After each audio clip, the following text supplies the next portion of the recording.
I said, your government speaks a lot of lies. You preach that we are one and indivisible.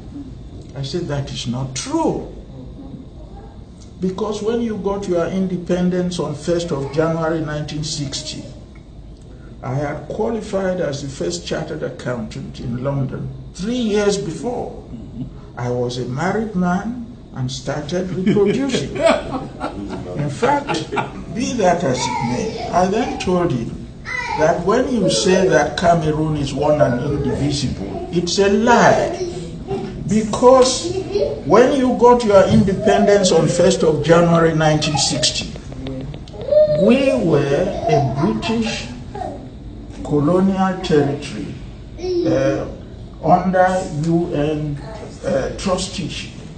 We were not there. When you entered the United Nations on 20th of September 1960, we were not there. So if you now say that we are one and indivisible, it is just not true. Because the moment you entered the UN, you were bound by the Constitution of the UN, which says that since the Second World War, they formed the United Nations. The question of a member state of the UN joining another territory was specifically provided in the Charter of the United Nations. They said, you can join anybody, but make an agreement in writing, signed by both of you, send a copy to us, and we will notify the world of your union. I said, do you think that I'm crazy? Saying that we are two separate countries can be a treasonable offense if, in fact, that is not true. I said, show me the marriage certificate joining Southern Cameroon with La Republique. I will shut my mouth.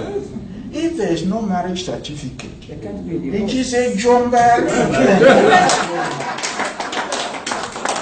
I said, so sir, what you are saying and miseducating the younger people is just not true. And I said, I believe you just simply annexed us since there is no marriage certificate. I said, I've taken the trouble to go to the United Nations and search whether there is any document signed by Muna or Foncha that we agreed to be together. There is none. So if I see a pretty girl and I say, come and stay with me, the fact that we are staying together doesn't mean we are married. And you cannot be talking of cessation, which is the same as divorce, unless you have in your pocket a marriage certificate. I said, so these things you are saying are just not true. Then I explained to him, you talk about the Fumban conference and so on. I said the constitution binding Southern Cameroon from the day Nigeria became independent was prepared by the Colonial Office in London on the 12th of September 1960.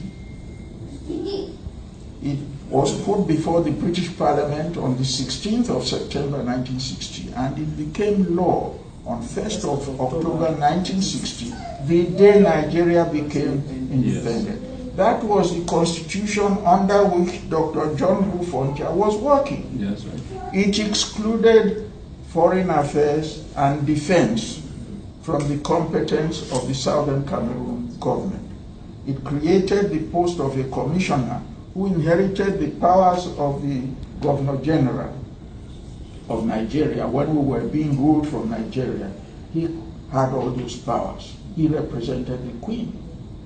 I said, so for Dr. John Bufonja to go to Fumba to have conversations with Haj Ahmadu Ahijo, he was acting outside the competence of his office. In fact, it was an illegal act for which he should have been punished, because the constitution which named him premier did not give him any rights over defense or foreign relations. I said, so there are lots of things you are doing which are not correct. To refer to Fumban, that we met there to make arrangements, is hoisting illegality on a pedestal. I said, so I have all this. He said, well, have you got a copy of the Constitution? I said, no. If I knew you were going to ask me, I would have brought it. But it is on the internet. You can download it. He said I should give his chief advisor particulars so that he can download the Constitution for me, for himself, because he had never read it.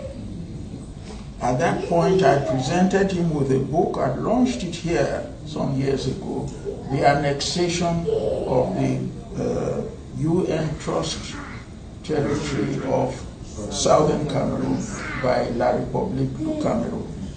And I said, if he hasn't had the opportunity of reading it, I have a copy in my briefcase, I will give it to him. He said, give it to me. So he gave me another hour, and I knew the president always puts a security man to listen to everything an Anglophone prime minister says. I knew he was there, so I opened my bowel. And in fact, if what I am saying was not true, do you think they would have let me go without arresting me to try me? I challenge them. I say, if what I am saying is not true, arrest me, take me to court, and I will be there to give evidence for my defense. They are frightened. They said, if we were to